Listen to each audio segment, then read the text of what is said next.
Right now, as you're listening this, there's another version of you making completely different choices. They're living the life you've always dreamed of, or perhaps facing challenges you can't even imagine. But here's the mind-bending part. They're trying to reach you. Let your mind drift beyond this room, beyond this day, beyond the version of yourself you know so well. Imagine that somewhere right now, there's not just one other you, but a countless multitude, each living out a life shaped by choices you never made, dreams you never pursued, or fears you overcame long ago. Picture it.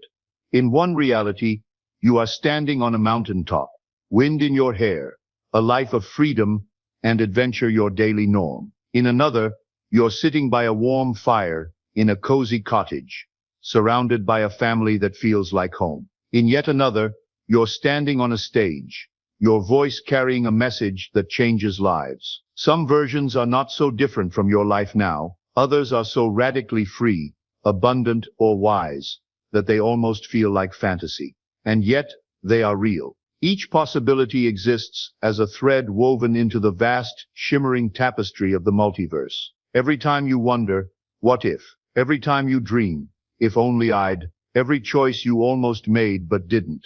Somewhere, some version of you did. And what if I told you that every strange coincidence, every moment of déjà vu, every vivid dream that felt too real isn't random at all? What if these are actually messages, cosmic breadcrumbs left by alternate versions of yourself across infinite realities? This isn't science fiction. Quantum physics has shattered our understanding of reality, revealing that what we experience is just one thread in an infinite tapestry of possibilities. And the most extraordinary part, all these versions of you are connected by an invisible web of consciousness that transcends time and space. But why does this matter now, here in the quiet hush of your own awareness?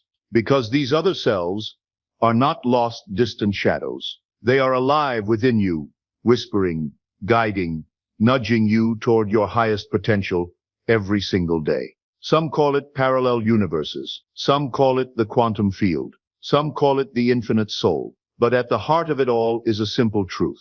You are so much more than you have been taught to believe. And right now, whether you realize it or not, you are standing at the doorway between these infinite selves. You hold the key to shift from the reality you see to the one you truly desire. This isn't just spiritual daydreaming.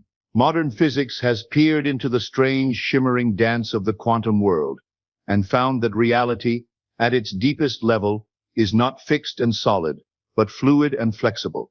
Particles flicker in and out of existence. One particle can exist in many places at once, until you look at it, and it chooses where to be. And what is true of particles is true of everything built from them, which means it's true of you. The concept of parallel realities isn't just spiritual philosophy. It's grounded in cutting-edge quantum physics. The theory of quantum superposition reveals that at the fundamental level of reality, particles exist in multiple states simultaneously until observed. This means that on the deepest level of existence, all possible realities are happening at once. Picture this. With every decision you make, whether to take that job, move to that city, speak to that stranger, or even what to eat for breakfast, reality splits like a cosmic fork in the road. In one timeline, you said yes. In another, you said no. Each choice creates a new branch where a different version of you lives out that decision, experiencing all the consequences and possibilities that follow. Some of these parallel selves are living extraordinary lives beyond your wildest dreams. Others are facing challenges that would test the very limits of human endurance. But all of them, every single version, shares something profound with you, an unbreakable connection through the fabric of consciousness itself. But here's where it gets fascinating. These parallel selves aren't isolated islands drifting in an ocean of possibility. They're all connected through what scientists call the quantum field, a vast ocean of consciousness where all possibilities exist simultaneously. And sometimes, just sometimes, these other versions of you find ways to break through the dimensional barriers to send you messages. What's truly extraordinary is that these multiple realities aren't just theoretical. They're actively interconnected. The consciousness that creates them maintains connections between all versions, allowing for communication and influence across dimensional boundaries. This is why you can receive guidance from a version of yourself that has already overcome the challenges you're currently facing. Think back to a moment in your life when you stood at a crossroads. Maybe it was a job you almost took, but didn't. A relationship you walked away from, or wished you hadn't. A chance you were too afraid to leap for. Imagine that, in another thread of reality, you made the opposite choice. How might your life be different? What kind of person would you be now? More courageous, more free, more joyful, or maybe carrying different burdens you were spared here? The beauty is, these other selves are not just echoes. They are alive within your field. They hold memories, lessons, strength, and inspiration that you can access. And the bridge to reach them is your consciousness. Your parallel selves speak in a language older than words, more subtle than thoughts, and more powerful than any technology we've ever created. They speak in symbols, dreams, intuitions, and tiny twists of fate we call coincidences. Think of déjà vu, that uncanny feeling you've done this before, in this exact way. That eerie feeling of I've been here before isn't a glitch in your brain. It's a memory leak from another timeline. For a split second, the barriers between realities become permeable, and you're experiencing an echo of what another version of you has already lived through. What if in that moment, your timeline brushed up against another, and you glimpsed a memory from a parallel self? These moments of déjà vu are actually brief glimpses into the experiences of your parallel selves. It's as if the dimensional walls become transparent for just an instant, allowing you to peek through and witness a scene that another version of you has already played out. The feeling of familiarity you experience is your consciousness recognizing its own energy signature from across the dimensional divide. When the same number appears everywhere you look, when chance encounters feel orchestrated by an invisible hand, when life seems to be conspiring to get your attention, that's not coincidence. It's your parallel self using the universe as a messaging system, dropping hints about the path you should take. Or synchronicities, those same phrases echoing on a billboard, a song that plays just as you're wondering about something deeply important. These are not random, they are breadcrumbs. Little winks from the universe, or from your parallel selves, nudging you. Pay attention, you're not alone. These synchronicities serve as a sophisticated communication network between realities. Imagine a version of you who has already made the career change you're contemplating, now living successfully in that new reality. This version of you might guide your attention to specific symbols, numbers, or events that appeared in their own journey toward that successful transition. For instance, you might start noticing a particular word or phrase everywhere, in magazines, in conversations, on social media, right when you're considering a major life change. This repetitive appearance isn't random. It's a version of you from a reality where this symbol played a significant role in their transformation, now using it as a beacon to guide your steps. And then there are your dreams, those wild journeys where your mind roams free. Many mystics believe dreams are not fantasy, but portals, windows, where your soul travels to meet other selves, learning what they know, bringing back wisdom if you're willing to listen. Your dreams aren't just random neural firings or subconscious processing. They're windows into other realities, particularly those vivid dreams that feel more real than waking life itself.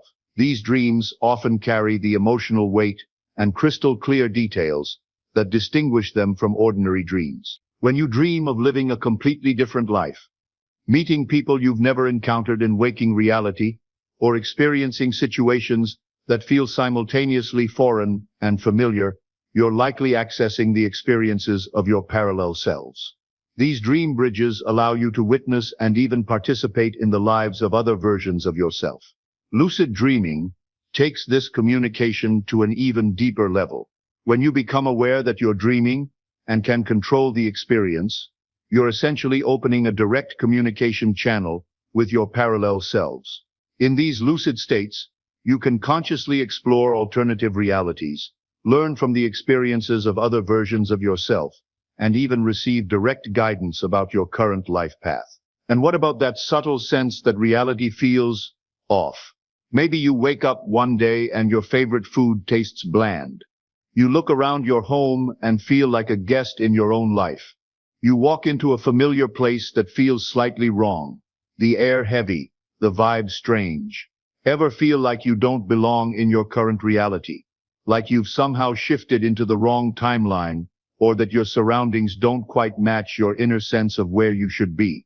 This unsettling sensation, often described as feeling out of time or out of place, occurs when you're temporarily tuned into a parallel version of yourself.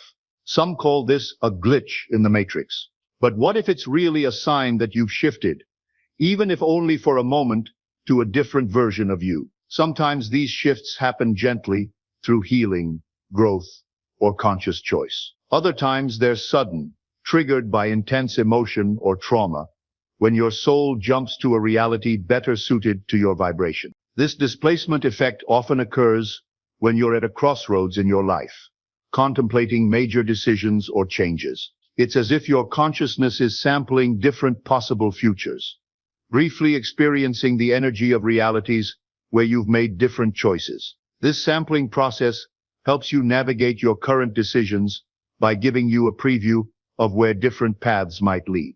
Your strongest bridge to these other selves is your intuition, that quiet inner voice you sometimes ignore in favor of logic. But when you truly listen, you'll notice intuition speaks in nudges, sudden knowing, and the quiet pull that defies explanation. It's your higher self or your parallel self whispering, "This is your path. Trust it." Those sudden, unexplainable urges to change direction in your life, that inner voice that guides you towards something without any logical reason.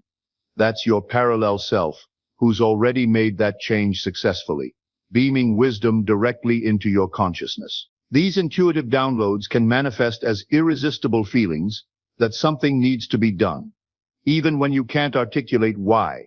It's as if a part of you in another reality, where the choice has already been made and the outcome is known, is sending you a message to act in a specific way. Sometimes these downloads appear as sudden behavioral changes, where you start adopting new habits, interests, or routines, without fully understanding their origin. You might find yourself drawn to activities you've never considered before, or you might spontaneously change your daily patterns in ways that seem to come from somewhere deep within. These changes often reflect the influence of a parallel version of yourself who has already integrated these behaviors and is now projecting that energy into your current life.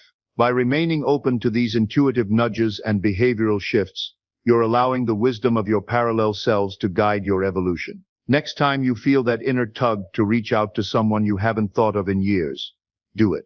When you feel the urge to turn left instead of right, take the turn. These tiny choices can shift your entire timeline, aligning you with a version of your life where doors open effortlessly. Everything in existence vibrates at a specific frequency.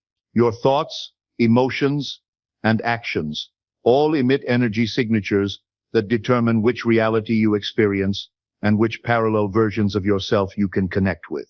Want to communicate with a more successful version of yourself? You need to match their frequency.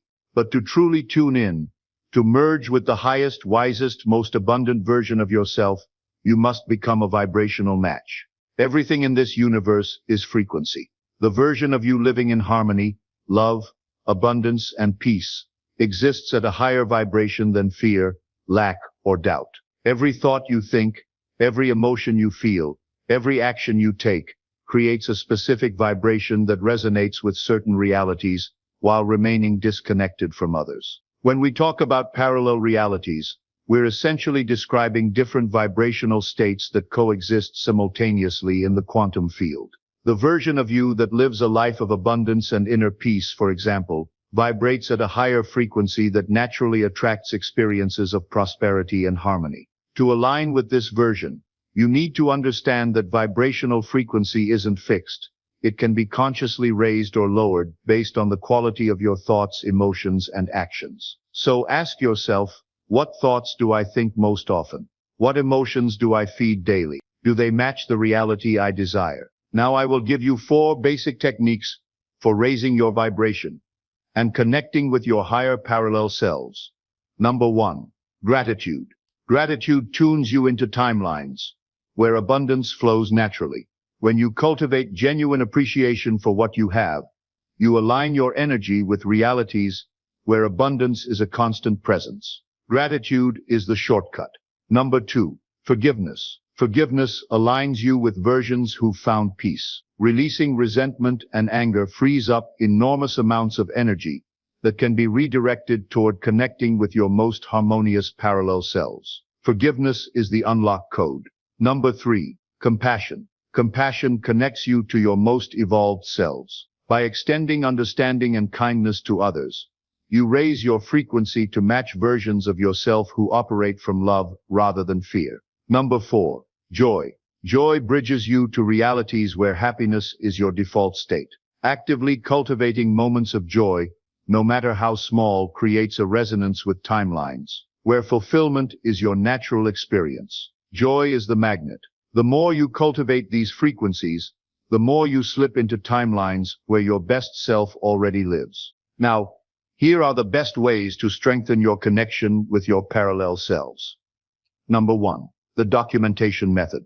When signs start appearing from your parallel selves, the first reaction might be doubt or confusion. These messages don't always come in clear, obvious forms. They often arrive as subtle nudges, strange coincidences, or feelings that seem to come from nowhere. The key to interpreting these signs lies in developing conscious observation skills and learning to trust your intuition. Document every strange coincidence, every meaningful dream, every moment of displaced feeling, every synchronicity that catches your attention. Don't dismiss anything as just coincidence.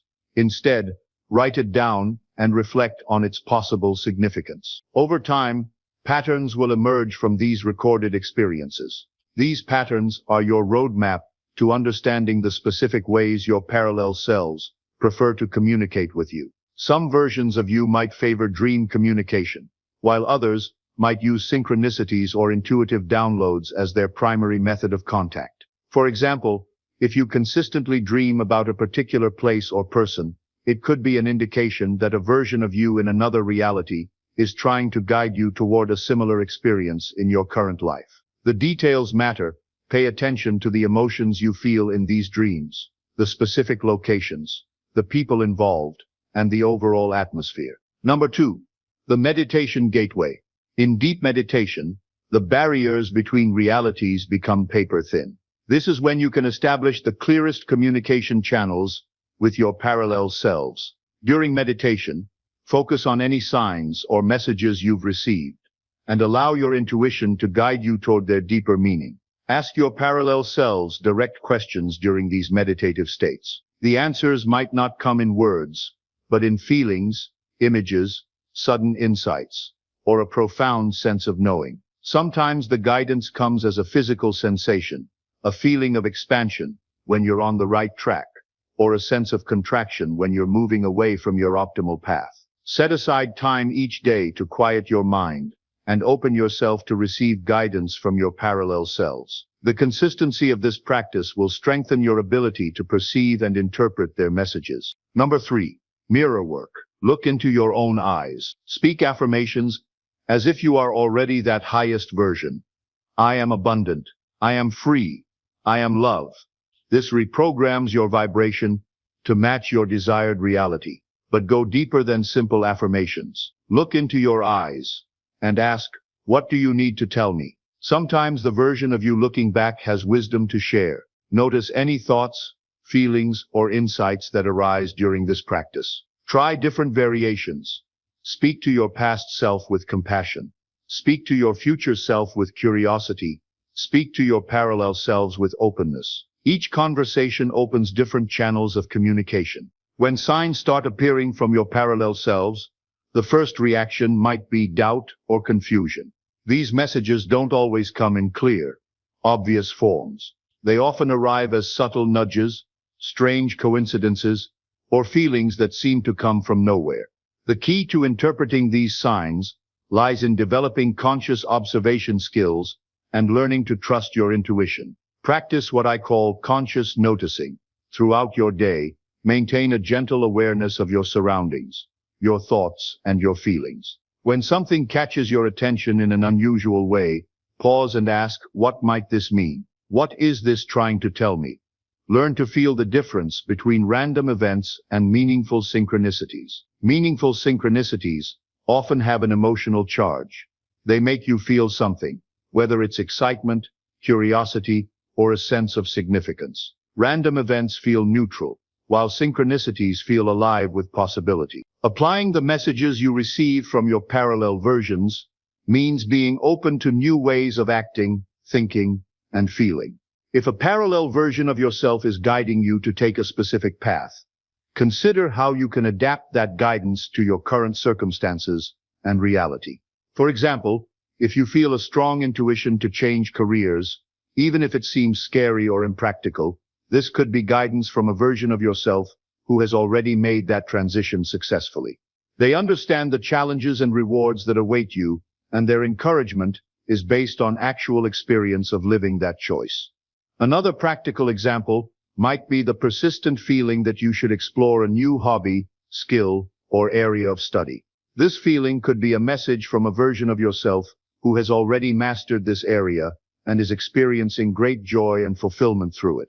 When you follow this guidance, you're not just expanding your capabilities, you're also connecting more deeply with that accomplished parallel version of yourself. The process of aligning with your parallel versions and applying their messages in your daily life can be seen as a path of personal and spiritual evolution. Each new understanding, each change in behavior, each decision made from these insights propels you toward a higher version of yourself. This alignment not only accelerates your personal growth, but also expands your consciousness beyond the limits of what you previously believed possible. You begin to realize that your current reality is just one of many options available to you, and that you have the power to choose which reality you want to experience based on the frequencies you emit and the choices you make. When challenges come, remember there is a version of you who has already overcome them. Ask for their guidance. Sit in silence. Listen. The answer might come as a feeling, a dream, a song, a sudden idea. Act on it. That's how you walk the bridge between timelines. Aligning with your parallel versions not only guides you toward a fuller life, but also connects you more deeply with the fundamental unity of existence. You begin to understand that all realities, all versions of yourself, and all possibilities are interconnected expressions of the same infinite consciousness. This understanding brings a profound sense of peace and purpose. You realize that you're not struggling alone through your challenges. You're part of an infinite network of consciousness that's constantly supporting and guiding your evolution. Through this integration, you're not just shaping your current reality, you're evolving as a conscious being and opening yourself to infinite possibilities for growth and fulfillment. Every message you receive, every sign you interpret, every decision you make based on guidance from your parallel selves becomes a catalyst for transformation. You begin to see that your life is not limited by your past experiences or current circumstances. Instead, you have access to the wisdom and experiences of infinite versions of yourself, each offering unique perspectives and solutions to the challenges you face. The journey of connecting with your parallel selves is ultimately a journey of self-discovery and empowerment. You're learning to recognize that you're not limited to one reality, one set of circumstances, or one version of yourself. Instead, you're awakening to your true nature as an infinite being with access to unlimited possibilities. So the next time you feel lost, alone, or stuck, pause, breathe. Feel for the version of you who has already found the way through. Invite them closer. And remember, you are never alone. You are a chorus of selves, cheering you on from beyond the veil. Every message received, every sign interpreted, every decision made, based on guidance from your parallel selves, becomes a stepping stone toward a life that truly reflects who you are in all your dimensions. The communication is already happening. The question is whether you're ready to listen and act on the wisdom being offered to you. You are not bound to one life, one story, one version of who you think you are. You are infinite potential, unfolding in countless forms. You are the dreamer, the dream, and the dreamscape all at once. I want to talk to you today about something transformative, something I've seen change lives, including my own. We're going to discuss the art of manifesting financial abundance rapidly, in just days, not months or years. I know what you might be thinking. Is this really possible for me? And I'm here to tell you with absolute certainty that yes, it is. I'm not speaking to you as some distant guru on a mountain.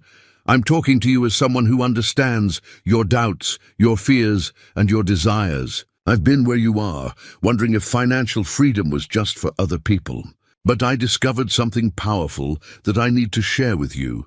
Everything, absolutely everything, begins with your belief. This isn't just positive thinking. This is about recognizing the fundamental truth that what you genuinely believe creates your reality. Right now, take a moment and ask yourself, what do I truly believe about my relationship with money?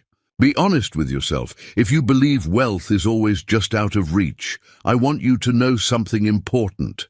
That belief itself is what's creating the distance. Your internal reality shapes your external experiences. When I first realized this, it changed everything for me. I stopped seeing wealth as something I needed to chase and started understanding it as something I could attract through the power of my own consciousness. Today, I want you to make a decision. Right here, right now. Decide that you are worthy and capable of extraordinary abundance. This single decision will set in motion forces that can literally transform your financial reality overnight. Your imagination isn't just for daydreaming, it's your most powerful creative tool. It's where everything begins. Close your eyes for a moment. Imagine holding that money in your hands. Feel the weight of it. See the exact amount. Is it a stack of bills? Is it a check with your name and that incredible sum? Make it real in your mind. When I was struggling financially, I would sit quietly every morning and imagine my bank account with the exact figures I desired. I would feel the relief, the joy, the sense of security. The more vivid and real this image became, the more quickly my external reality began to shift to match it. This isn't fantasy. This is the actual process of creation. What you vividly imagine with emotion becomes the blueprint that your life begins to follow. Here's where most people miss the opportunity for rapid transformation. They wait to feel abundant until after the money arrives.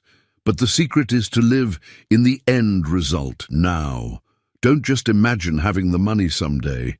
Live as though it's already yours. Feel what it's like to wake up with complete financial security.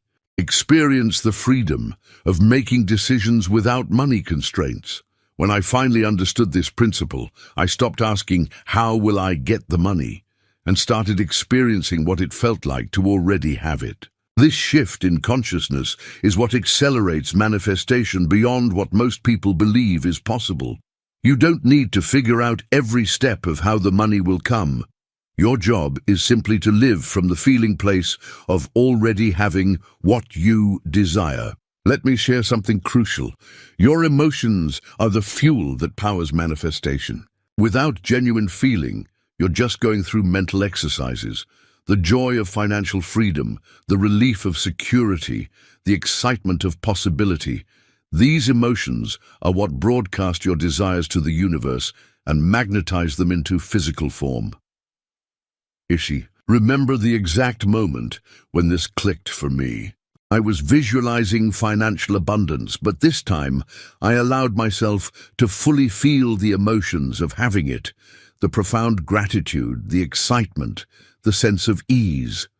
Within 48 hours, an unexpected opportunity appeared that eventually led to more money than I had imagined possible. Your emotions aren't secondary to the process. They are the process. Feel the wealth you desire as intensely as you can.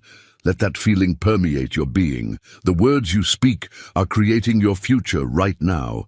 Every time you say, "I can't afford it," or "money is always tight," you're reinforcing that reality. Your words are instructions to your subconscious mind and to the world around you. From this moment forward, become acutely aware of how you speak about money. Begin using phrases that affirm your wealth. I am a natural money magnet. Financial abundance flows to me easily and frequently. I am worthy of extraordinary wealth. Money comes to me in expected and unexpected ways. When I changed my words, my financial world changed with them. Your language isn't just describing your reality, it's creating it. Here's the delicate balance that makes manifestation work so powerfully. Remain focused on your desire while staying completely detached from how it will come to you. Many of us try to control every aspect of our manifestations. We become attached to particular timelines or specific methods, and this attachment creates resistance that actually blocks our desires. I've learned that my job is to hold the vision of what I want while trusting completely in the how. When I released the need to control every detail, money began flowing to me through channels I could never have imagined or planned. This doesn't mean you don't take action. You absolutely do, but it's inspired action that flows naturally from your state of being, not forced effort born from anxiety or lack. Trust that the universe has infinitely more creative ways to bring you money than your logical mind could ever conceive. Your work is to stay focused on the end result while allowing life to surprise you with how it arrives. As we close our time together, I want to extend an invitation. For the next 2 days, immerse yourself completely in these principles. Live as if your financial abundance is already here. Feel it with every fiber of your being. Speak words that affirm your wealth. Trust the process implicitly. I invite you to suspend any disbelief just for 48 hours. Give yourself fully to this practice. You have nothing to lose and an extraordinary new financial reality to gain. The wealth you desire isn't in some distant future. It exists right now as a possibility waiting for you to claim it. You don't need to wait for external conditions to change.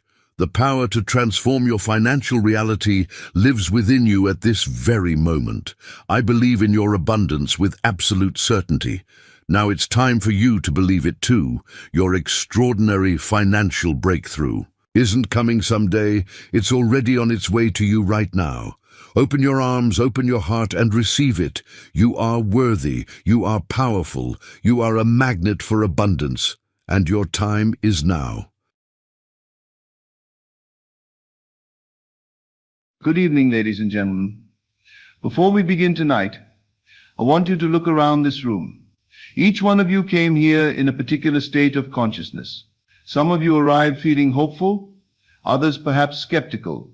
Some are eager, others cautious.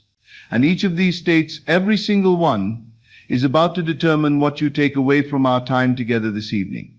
You see, I didn't choose tonight's topic randomly. I chose it because it contains the master key to everything you've ever desired. Tonight I want to share with you one of the most profound truths you will ever encounter. A truth that, when understood and applied, will revolutionize your entire existence. I want to speak to you about states of consciousness. Now let me begin with this fundamental principle. And I want you to write this down. You are in a state. You always will be in a state. The moment you know what state you are in, you can get out of it. A lady came to me just last week. Let me tell you her story because it illustrates perfectly what I'm about to share with you. She said, Neville, I've been trying to manifest a loving relationship for 3 years. I've done everything, visualized, affirmed, prayed, but nothing works. What am I doing wrong? I said to her, my dear, you're not doing anything wrong. You're simply living in the wrong state. You see, she was living in the state of wanting love, the state of lacking love, the state of trying to get love. And the universe, being the faithful mirror that it is, kept reflecting back to her exactly that: more wanting, more lacking, more trying. Listen carefully to what I'm telling you. At every moment of your existence, right now, as you sit here listening to these words, you are in a state of consciousness. You are occupying a particular state, a specific way of being, feeling, and perceiving. This state, my friends, determines everything you experience, how you feel, what you think, what you expect, and ultimately, mark this well, what manifests in your world. Let me ask you something. Have you ever walked into a room and immediately felt the tension, even though no one said a word? Have you ever met someone and instantly felt drawn to them? Or perhaps repelled, without knowing why? That, my friends, is consciousness recognizing consciousness. That is state recognizing state. Most people, I tell you, live their entire lives without ever recognizing that they are constantly moving between different states of consciousness.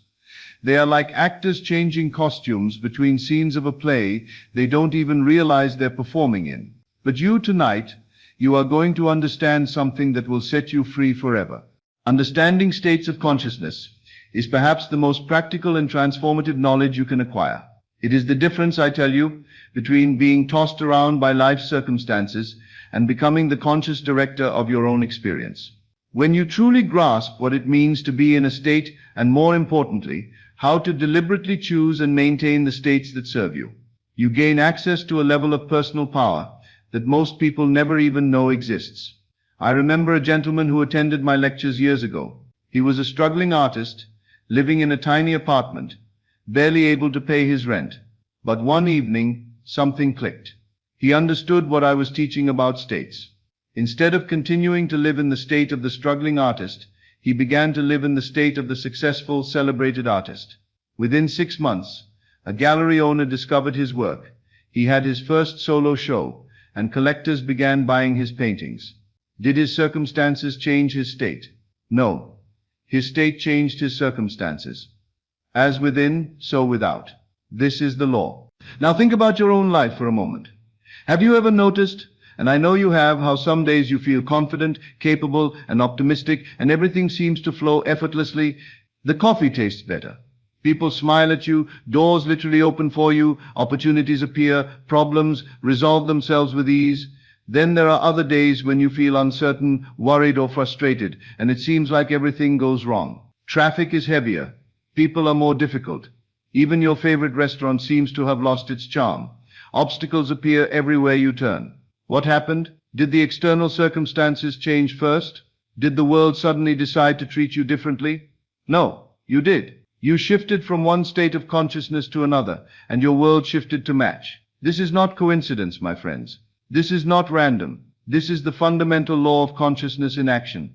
The very law that Moses spoke of when he declared, "I am that I am." Think about this deeply. When Moses stood before the burning bush and asked God for his name, the answer came back, "I am that I am, not I was or I will be, but I am." Present tense. Eternal now. Whatever you place after I am, you become I am broke. And so you are. I am sick. And so you are. I am blessed. And so you are. I am is the creative power of the universe, and it's operating through you right now. Your state of consciousness is the broadcaster, and your external world is the receiver. Whatever frequency you're broadcasting, whatever state you're in, the world around you must tune in to match that frequency. It has no choice in the matter. As I have told you many times before, consciousness is the only reality, and everything else is its shadow. But what exactly is a state of consciousness? Let me be very clear about this, because this understanding will change your life. It is much more than just a mood or a temporary feeling. A state is a complete configuration of your inner being.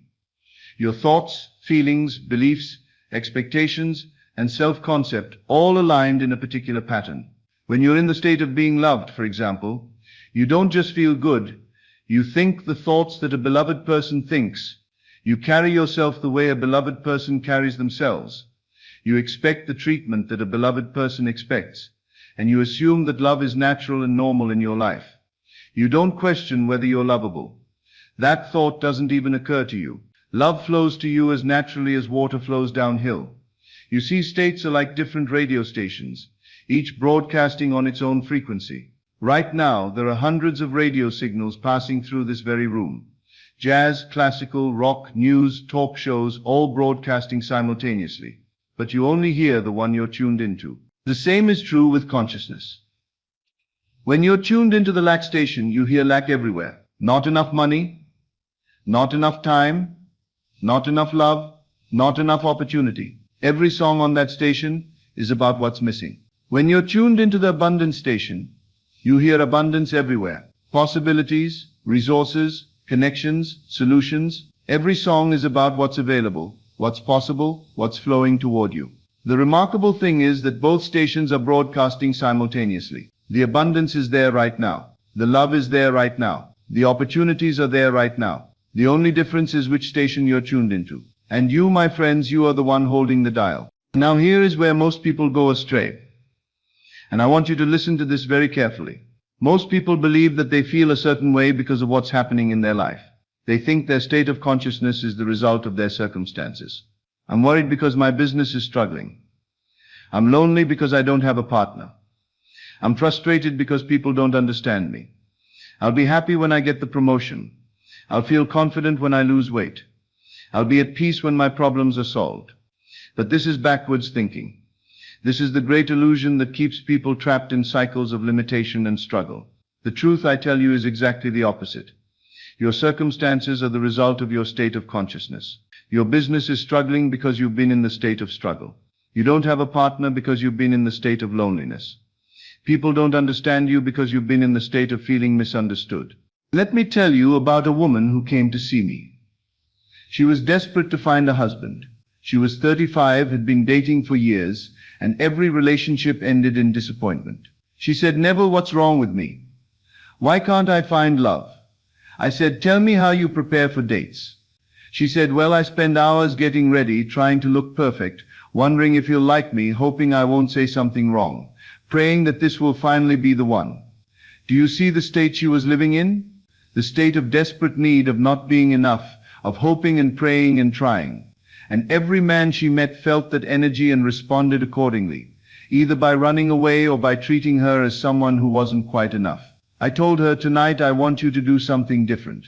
Before your next date, I want you to sit quietly and imagine you're already the beloved wife of a wonderful man.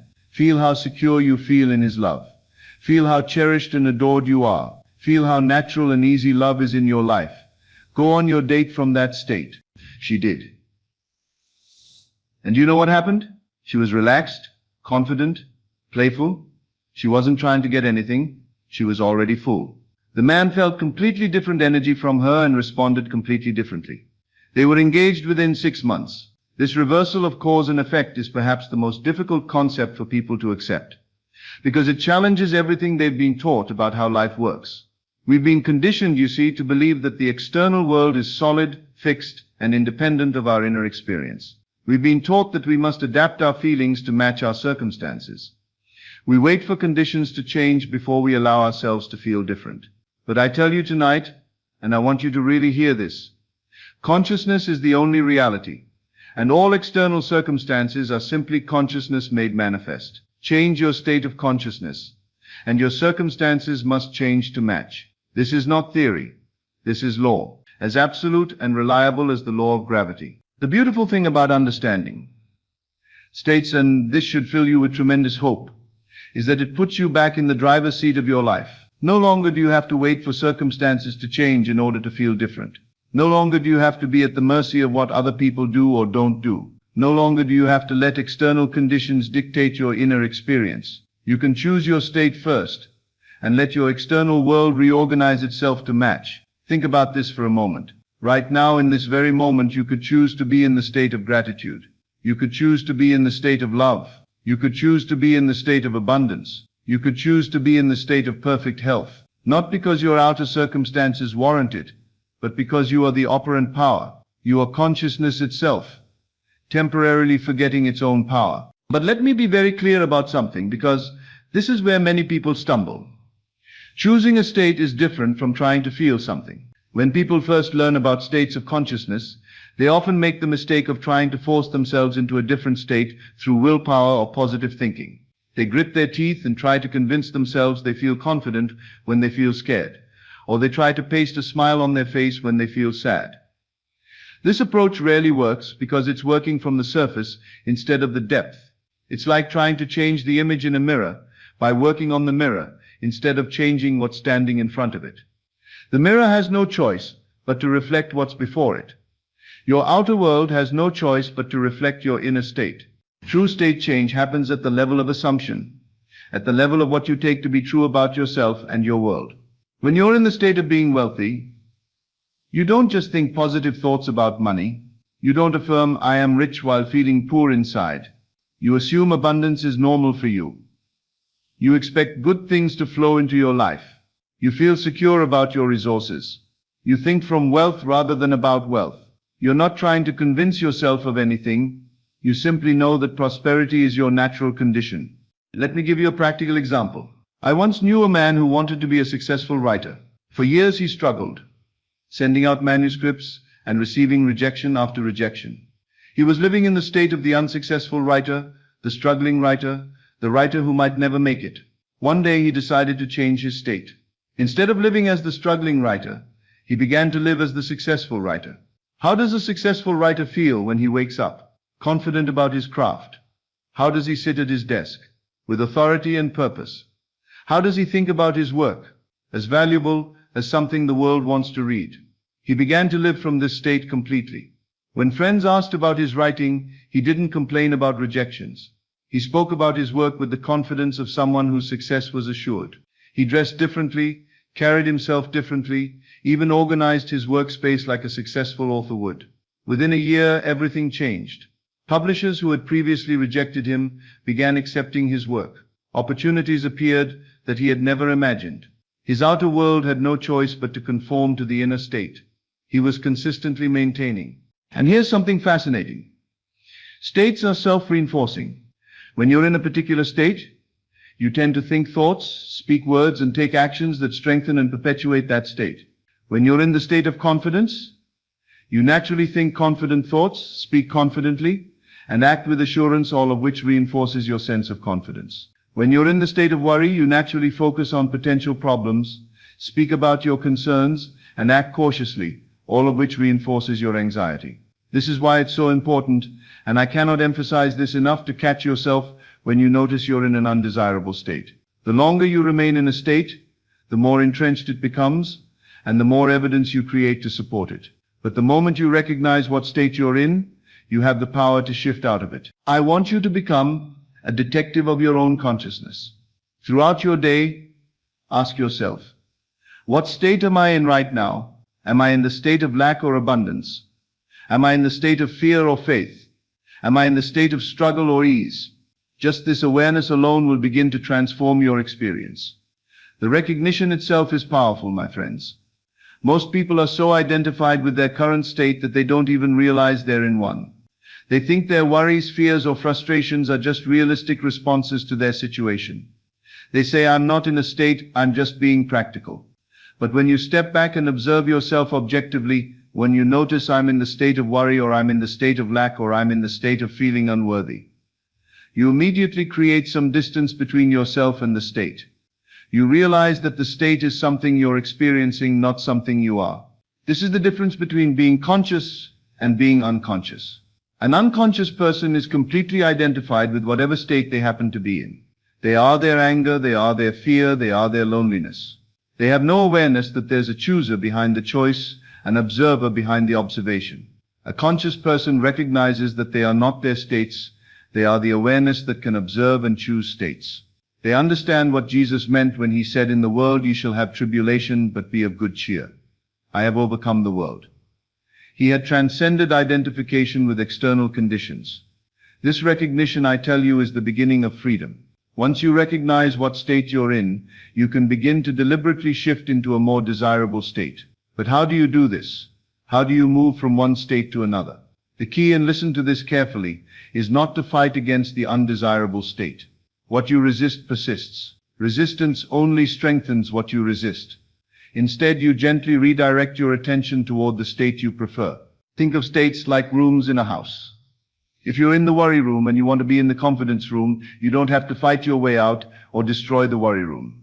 The worry room will always be there. It's part of the house of consciousness. You simply walk out of one room and into the other.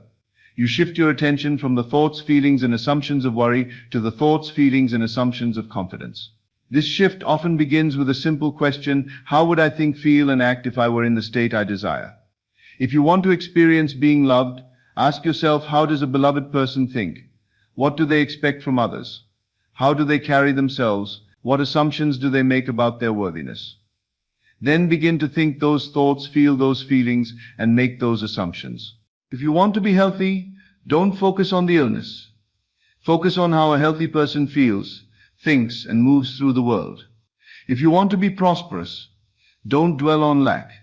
Inhabit the consciousness of someone for whom abundance is natural and normal. At first, this might feel artificial or forced. Your logical mind might protest that you're just pretending or lying to yourself. This is ridiculous, it will say. You can't just pretend to be successful when you're clearly struggling. But remember this truth. Every state feels natural when you're in it, and artificial when you're not. When you're in the state of confidence, confidence feels completely natural and doubt seems foreign. When you're in the state of doubt, doubt feels reasonable and confidence seems foolish. The goal is not to convince your mind that the new state is true. The goal is to inhabit it fully enough that it becomes your natural way of being. You're not pretending, you're remembering. You're returning to your natural state as the operant power of your own experience. Now, here's something remarkable that I want you to understand. States are contagious. When you're genuinely in a state of joy, others around you tend to feel more joyful. When you're in a state of peace, others feel more peaceful in your presence. When you're in a state of love, others feel more loving. This is not because you're doing anything to them. It's because states of consciousness radiate outward and influence the entire field of experience around them. Have you ever been in a bad mood and then spent time with someone who was genuinely happy and peaceful?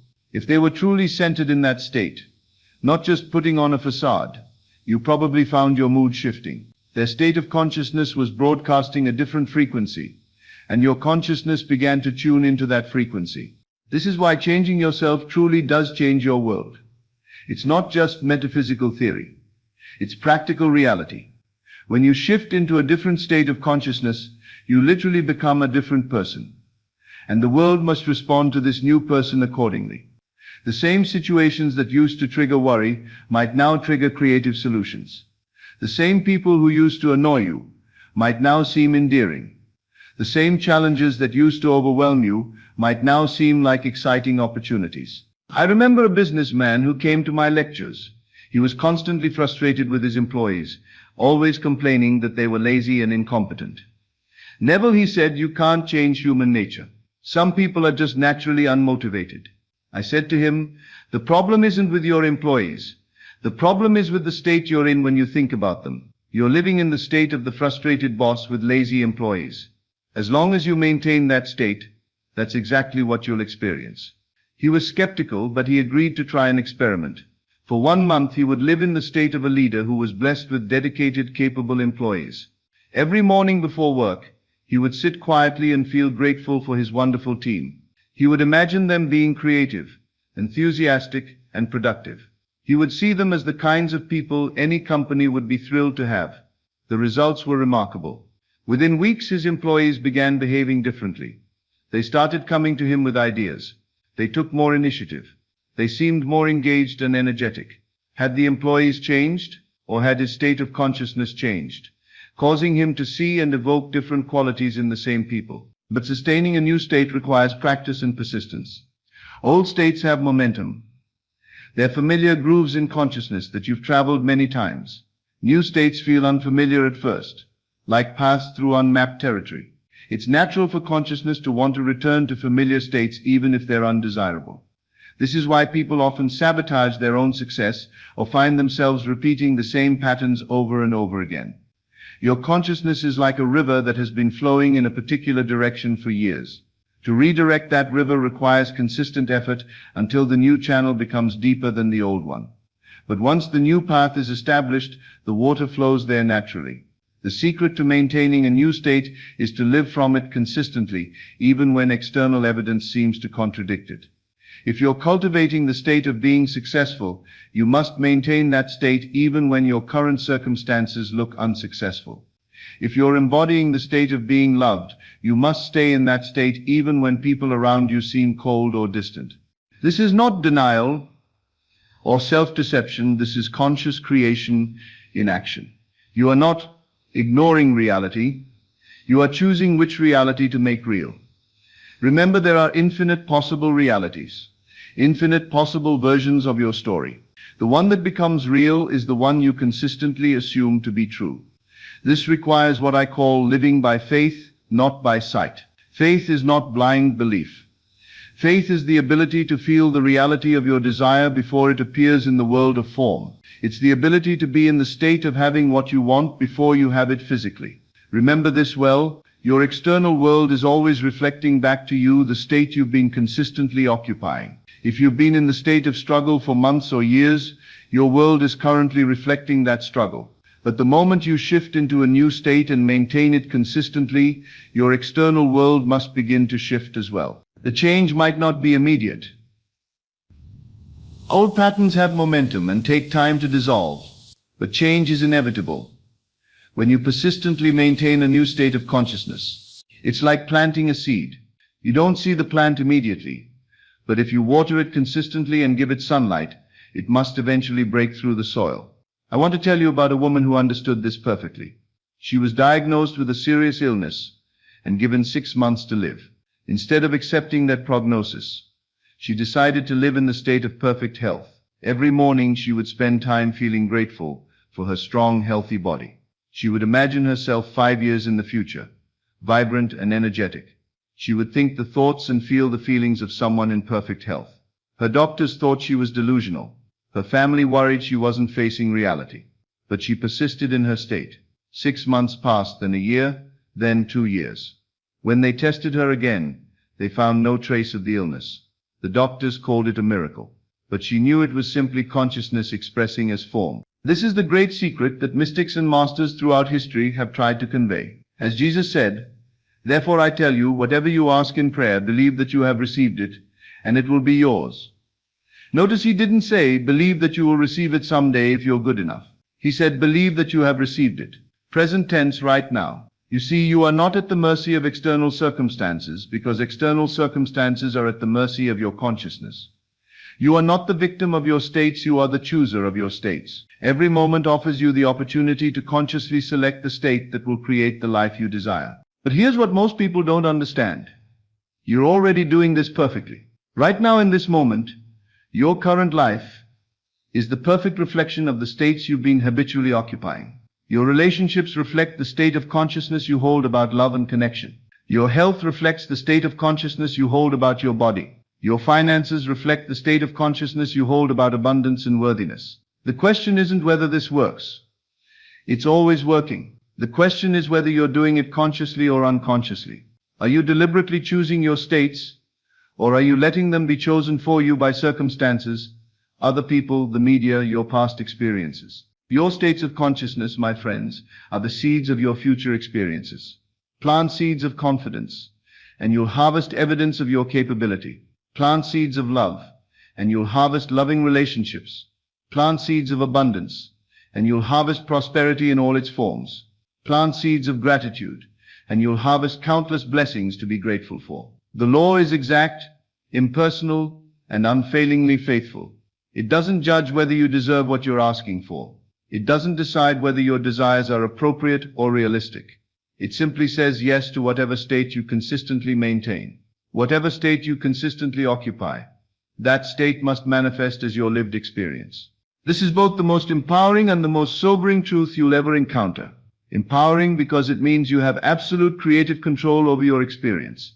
Sobering because it means you're responsible for everything in your life. Not because you consciously chose it, but because some aspect of your consciousness created it. But don't let this burden you with guilt or self-blame. Most of your current states were programmed into you before you were even aware you had a choice. Your family, your culture, your education, your experiences all contributed to the states you learned to inhabit automatically. You're not to blame for what you didn't know. But now that you know, you are responsible, able to respond differently. So tonight, as you leave here, I want you to understand this. The question is not whether you're in a state you always are. The question is not whether your states are creating your reality. They always do. The only question that matters is which states will you consciously choose to inhabit? Which seeds will you plant in the garden of your consciousness? Which radio station will you tune into? You are the master of your states, and your states are the masters of your world. Choose them wisely, inhabit them fully, and watch as your entire reality transforms to match the consciousness you've chosen to embody. You are not a victim of your states. You are their creator, their director, and their conscious inhabitant. In every moment, you have the power to shift. In every breath, you can choose anew. Your next state of consciousness is always just a thought, a feeling, a decision away. The only question that remains is, who will you choose to be? Will you choose to be the person who waits for conditions to change before allowing yourself to feel different? Or will you be the person who changes their inner condition and watches the outer world transform accordingly? Will you choose to be at the mercy of circumstances, other people's moods and external events? Or will you be the conscious creator of your own experience? Will you choose to live from the states that were programmed into you by others? Or will you consciously select the states that serve your highest vision of yourself and your life? The choice, as always, is yours. But remember this, not choosing is also a choice. Remaining unconscious is also a decision. Living by default is still living by design. Just not your own design. Tonight I invite you to become the conscious architect of your own states of consciousness. I invite you to recognize the incredible power you possess, the power to transform your entire world by transforming the way you hold yourself in consciousness. As I always tell you, assume the feeling of your wish fulfilled. Tonight I say to you, assume the state of your desire, and persist in that assumption until it hardens into fact. Your persistence will be rewarded. Your faith will be honored. Your consciousness will express itself as the life you've dared to imagine. The power is within you. It has always been within you. You are the operant power. You are consciousness itself, playing at being human, temporarily forgetting your own creative authority. But now you remember. Now you know. Now you can choose. Go forth and create consciously. Assume the state of your dreams and live from that assumption until it becomes your reality. The world is waiting to conform to your consciousness. The only question is, what consciousness will you give it to conform to? Thank you. And good evening. This is Best of Lectures YouTube channel. Thank you for watching. See you in the next video. Good evening, my friends. Tonight I am going to tell you something that will shock you, something that contradicts the entire positive thinking movement that has swept the world. Stop being positive. Stop trying to think positive thoughts. Stop forcing yourself to feel positive emotions. Stop pretending everything is wonderful when it is not. Because positive thinking, as it is commonly practiced, is one of the greatest obstacles to true manifestation. I can see the confusion on your faces. But Neville, you're thinking, haven't you taught us that our thoughts create reality? That we should think about what we want, not what we don't want? Yes, I have taught this. But there is a vast difference between conscious creation through assumption and the desperate, exhausting practice of positive thinking that most people engage in. And tonight, I am going to show you that difference. I am going to teach you what to be instead of positive. And when you understand this, when you make this shift, you will discover a power far greater than positive thinking could ever provide. Let me explain what is wrong with positive thinking, as most people practice it. Positive thinking, as taught by the masses, is a reaction to negativity. It is an attempt to cover up negative feelings with positive thoughts. It is forcing yourself to smile when you want to cry. It is repeating affirmations while your heart screams the opposite. It is pretending everything is fine when you are actually drowning. This is not creation. This is suppression. And suppression does not change reality. It only buries your true feelings deeper, where they continue to create from the shadows. Watch what happens when someone practices positive thinking. They wake up feeling anxious about money. So they tell themselves, I am abundant. Money flows to me easily. But underneath the words, the anxiety remains. They are not changing their state. They are covering it up. They look at their empty bed and feel lonely. So they affirm, I am loved. My perfect partner is coming to me.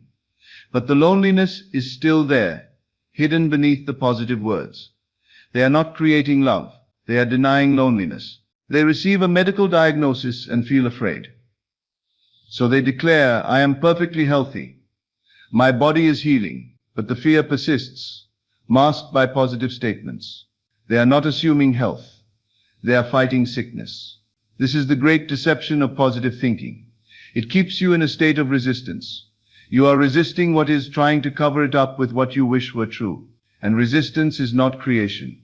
Resistance is struggle. and struggle cannot manifest. Here is what most people do not understand. It is not the words that create, it is the state of consciousness from which the words arise. You can speak the most positive affirmations, you can visualize the most wonderful outcomes, you can paste your walls with vision boards. But if underneath all of this, your consciousness is rooted in lack, in fear, in unworthiness, then lack, fear, and unworthiness is what you will create. The universe does not respond to your words. It responds to your state. And no amount of positive thinking can change your state if you are using positive thinking to avoid feeling what you actually feel. Let me tell you about a woman who came to me exhausted from positive thinking. She had been affirming abundance for 3 years. She had vision boards. She had mantras. She had positive affirmations on sticky notes all over her house. But she was still broke. In fact, her financial situation had gotten worse. I asked her, when you speak these affirmations, what do you feel? She said, I feel like I'm trying really hard to believe them. I feel like if I stop saying them, everything will fall apart. I feel desperate to make them true. There is your problem, I said.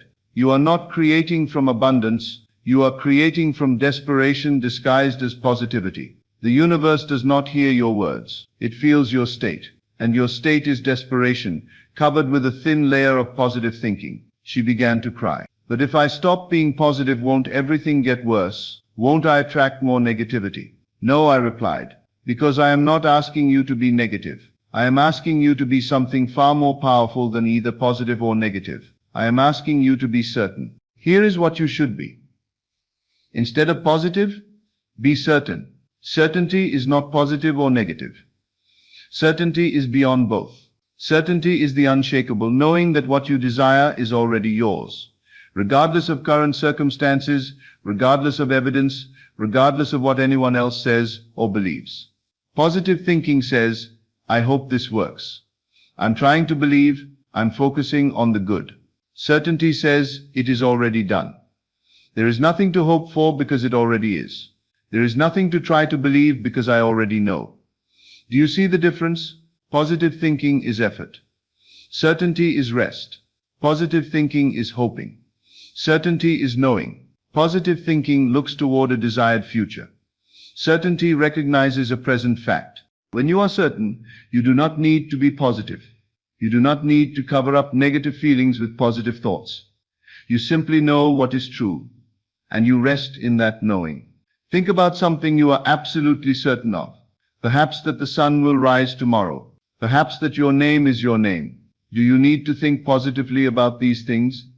Do you need to affirm them? Do you need to convince yourself they are true? No. You simply know them. You are certain. And that certainty requires no effort, no maintenance, no positive thinking. This is the state you must cultivate for your desires. Not positive hoping, but certain knowing. So how do you become certain about something that has not yet appeared in your physical reality? How do you know something is yours when your senses tell you it is not? The answer lies in understanding where reality truly exists. Reality does not exist in the physical world. The physical world is merely a reflection, a shadow, an echo of reality. True reality exists in consciousness. When you desire something, and you assume in consciousness that it is already yours, it is yours at the level of reality that matters. It exists in consciousness, and consciousness is the only creative power. Once something exists in consciousness, its appearance in the physical world is inevitable. It is already done. This is how you cultivate certainty. You recognize that your desire is not something you must bring into existence. It already exists in consciousness the moment you assume it. And consciousness always projects itself into physical form. You are not hoping it will manifest. You are not trying to make it happen. You know it is already accomplished in consciousness. And you are simply waiting for the physical world to catch up and reflect what is already true.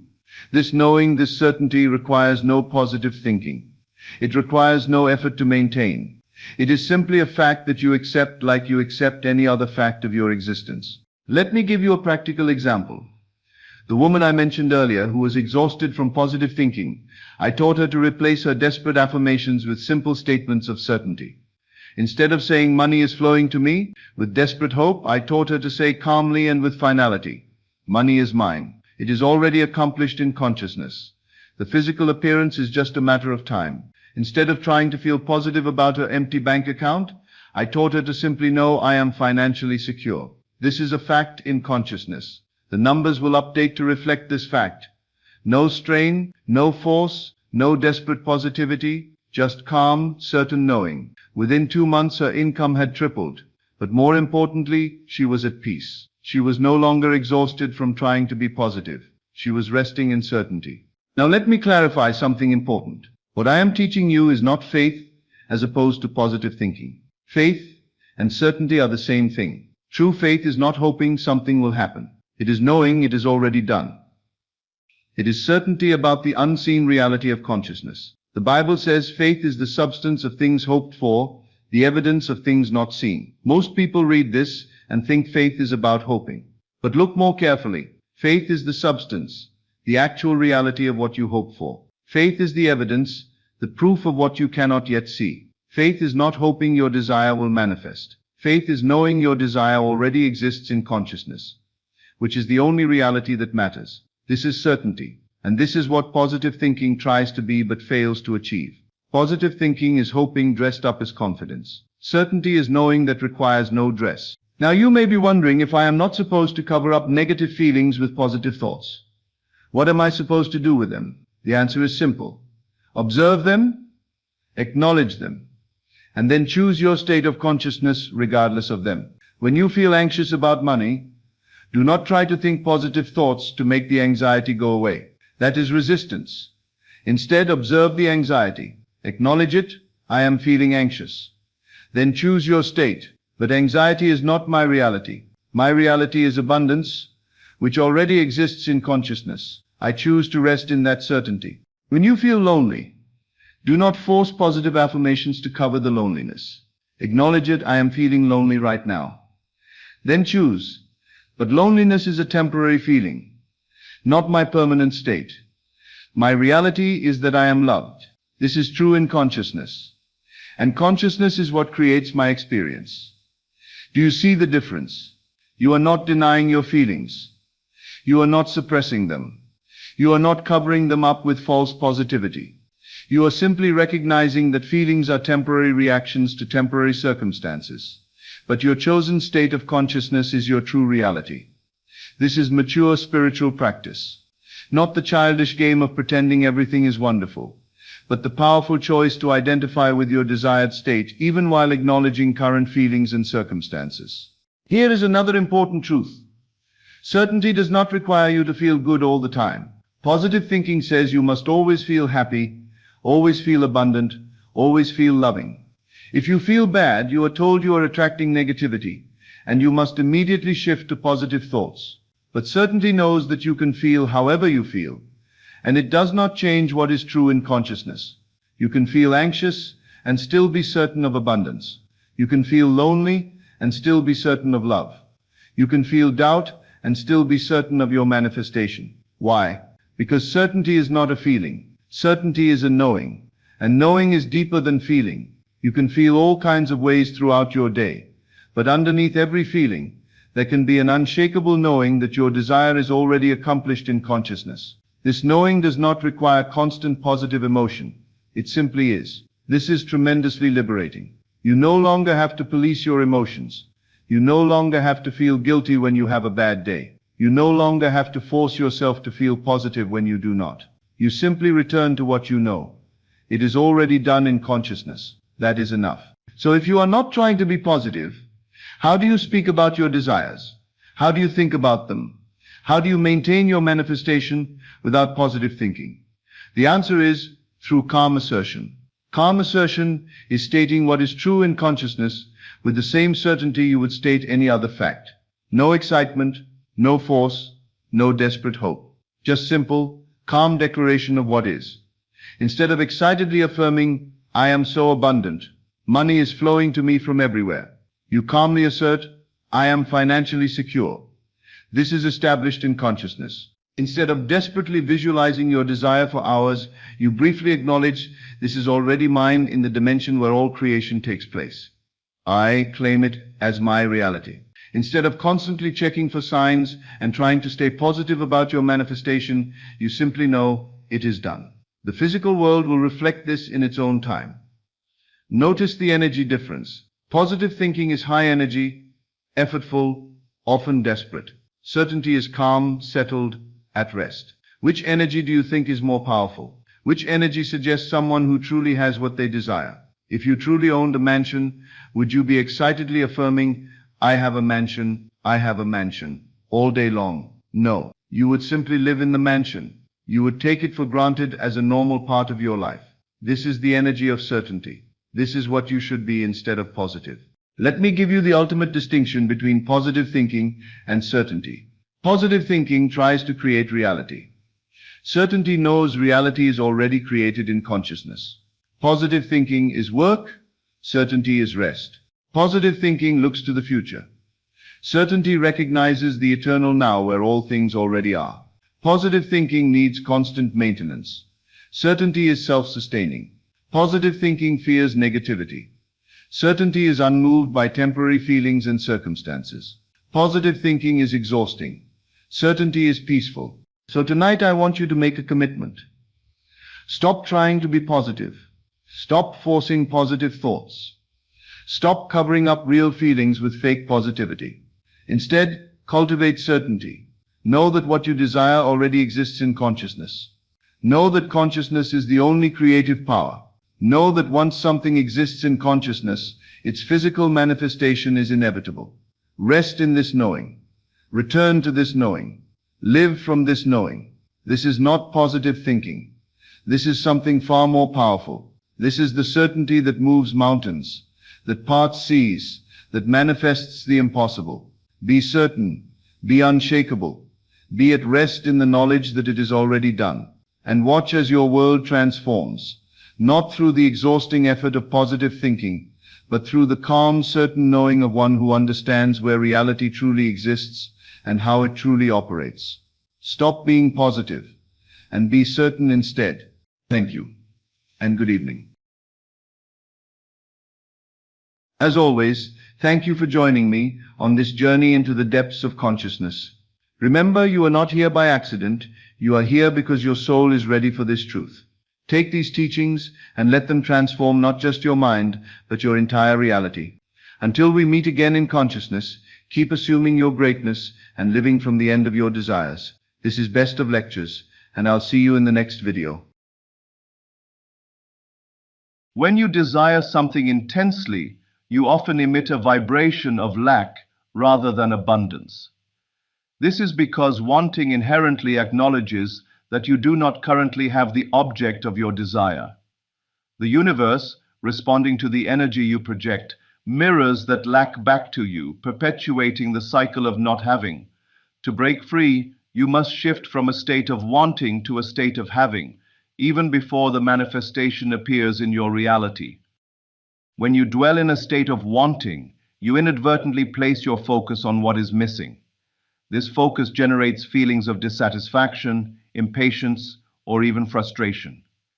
These emotions create resistance, blocking the very outcomes you wish to experience. The key to manifesting is not to dwell on the absence, but to embody the feeling of already having what you desire. By aligning yourself with the frequency of fulfillment, you invite the manifestation to unfold effortlessly. To wish for something and then let go is an act of profound trust. It signifies your belief that the universe is already orchestrating the perfect circumstances for your desire to materialize. Letting go does not mean abandoning your dream. Rather, it means releasing the need to control or obsess over the outcome. This surrender demonstrates faith in the unseen forces at work, clearing the way for your desire to come to fruition. The art of letting go requires a deliberate shift in focus. Instead of fixating on how or when your desire will manifest, direct your attention to cultivating a state of gratitude and joy in the present moment. Gratitude amplifies your vibration, creating a fertile ground for your manifestations to take root. By appreciating what you already have, you align yourself with the energy of abundance, which attracts more of the same into your life. To move away from wanting, you must understand the power of imagination. Imagination is the gateway to manifestation, allowing you to experience your desires in the present moment. When you visualize your desire as already achieved, you step into the state of the wish fulfilled. This state is free from lack, as it is rooted in the conviction that your desire is already yours. Through persistent and vivid visualization, you train your subconscious mind to accept this new reality. Living in the end is a practice that shifts your inner state. It requires you to think, feel, and act as though your desire has already been realized. By doing so, you bridge the gap between your current reality and the reality you wish to create. This mental shift dissolves the energy of wanting, replacing it with the calm assurance of having. As a result, the physical manifestation becomes inevitable. Belief is the cornerstone of manifestation. To manifest successfully, you must believe in the certainty of your desire's fulfillment. Doubt and disbelief create barriers, while unwavering faith propels your manifestations forward. Strengthen your belief by reminding yourself of past successes and the limitless potential of the universe. With faith as your foundation, you can release the need to want, knowing that your desire is already on its way. Detachment is the antidote to wanting. It is the practice of releasing your emotional grip on the outcome. When you are detached, you no longer cling to your desire with desperation or fear. Instead, you hold it lightly, trusting that it will manifest in divine timing. Detachment frees you from the pressure of wanting, allowing your manifestations to unfold naturally and effortlessly. A powerful way to cultivate detachment is through mindfulness. Mindfulness anchors you in the present moment where lack cannot exist. By immersing yourself in the here and now, you shift your focus away from what is missing and towards the richness of your current experience. This presence creates a space of openness and receptivity, inviting your desires to flow into your life with ease. Affirmations are a practical tool to reprogram your mind and align with the energy of having. By repeating affirmations that embody your desired state, you overwrite limiting beliefs and dissolve feelings of lack. For example, instead of saying, "I want love," affirm, "I am loved and cherished."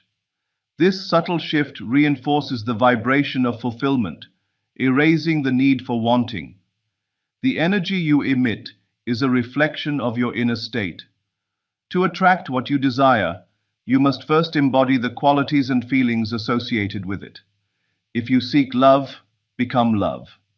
If you seek abundance, embody abundance.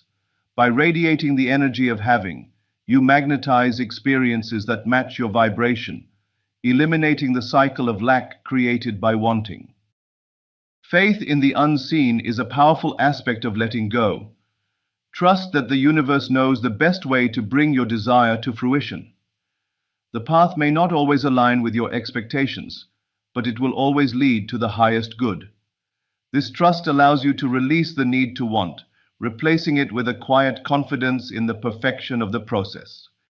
Self-concept plays a pivotal role in manifestation.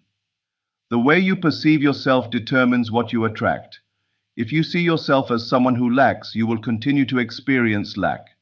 Conversely, when you shift your self-concept to align with your desires, you become a magnet for their realization. Cultivate a self-image that reflects abundance, love, and success, and watch as your reality transforms. Gratitude is a bridge from wanting to having. When you express gratitude for your desire as though it has already been fulfilled, you create a powerful alignment with the energy of receiving.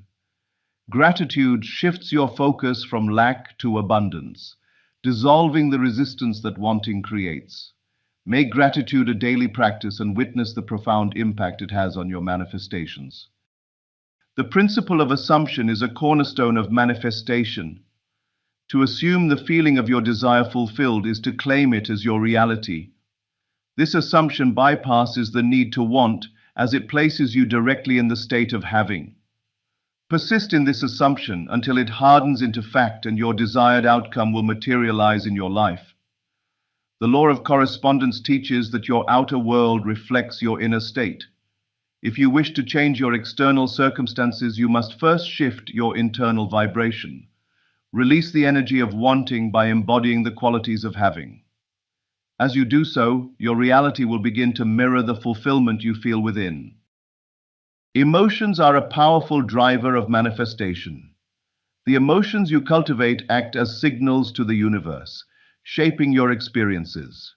Replace the frustration of wanting with the joy of having, even if only in your imagination.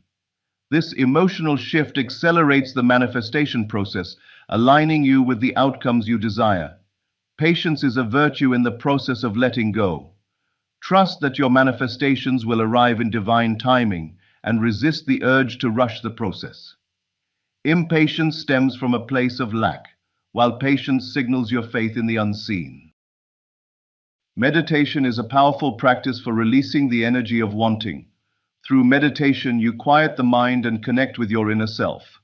This stillness creates a space of detachment where you can let go of the need to control or grasp at your desires. In this state, you align with the flow of the universe, inviting your manifestations to unfold effortlessly. Visualization is a creative tool that bridges the gap between wanting and having. By vividly imagining your desire as already achieved, you step into the feeling of fulfillment. This practice trains your subconscious mind to accept your desired reality, dissolving the energy of lack. Consistent visualization anchors you in the state of having, accelerating the manifestation process. Trust that the universe is working behind the scenes to bring your desires to life. This trust allows you to release the need for wanting, replacing it with a serene confidence in the outcome. When you trust fully, you open yourself to receive the blessings that are already on their way. The energy of receiving is receptive and open. To manifest, you must shift from wanting to receiving. This shift involves releasing resistance and allowing the universe to deliver your desires in the best possible way. Cultivate an attitude of openness and gratitude and watch as your manifestations flow to you with ease. Your words shape your reality. Pay attention to the language you use when speaking about your desires. Replace phrases like I want with I have or I am. This linguistic shift aligns your vibration with the state of having, dissolving the energy of lack. Speak as though your desire is already yours, and it will become so. Awareness is the first step in breaking free from the cycle of wanting. Notice when you are caught in the energy of lack and consciously redirect your focus. Choose thoughts and feelings that align with the state of having and persist in this new vibration. With practice, you will reprogram your mind to naturally gravitate towards abundance.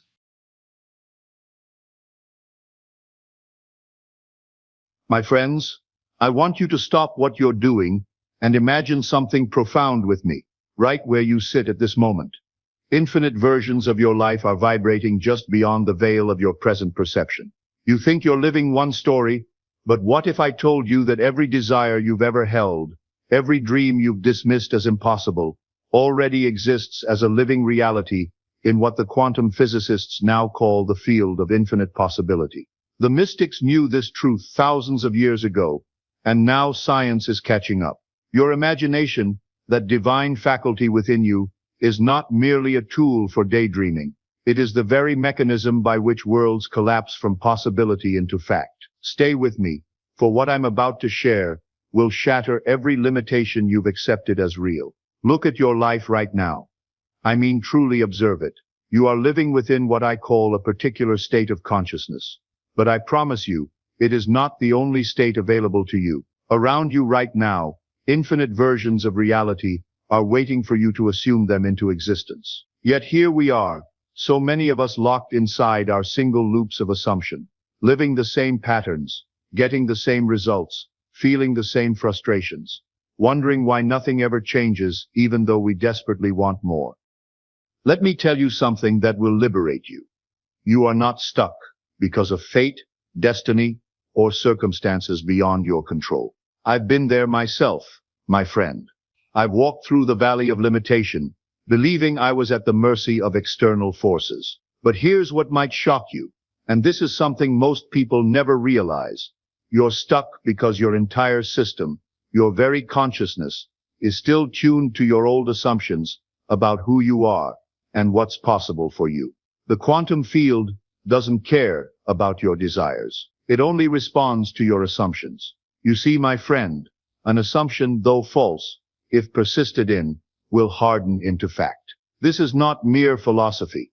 This is the fundamental law governing your experience of reality. Every single thing you've ever experienced began as an assumption in consciousness, and the creative principle within you brought it into manifestation because you believed it to be true.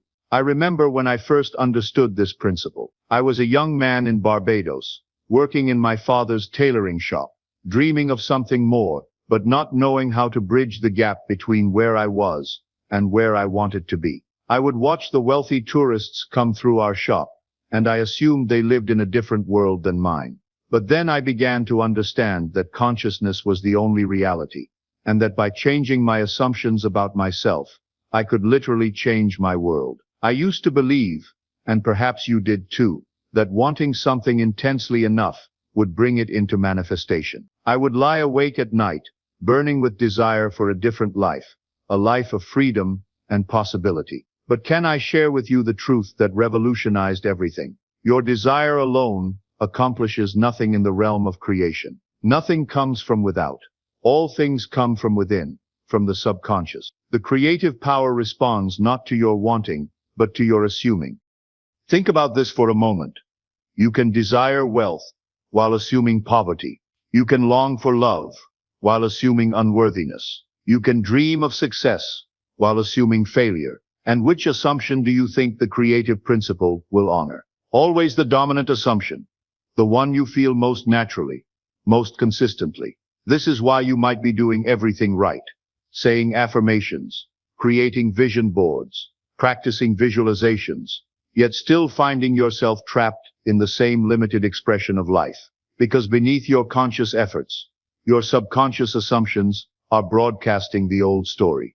It's like trying to plant a garden while the soil is still poisoned with the chemicals of your old beliefs. I had a student once who came to me desperate for financial freedom. She would spend hours each day visualizing abundance.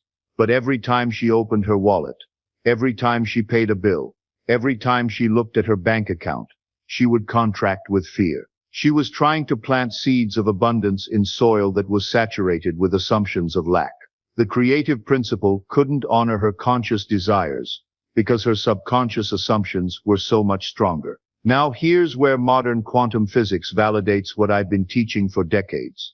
And this will astound you.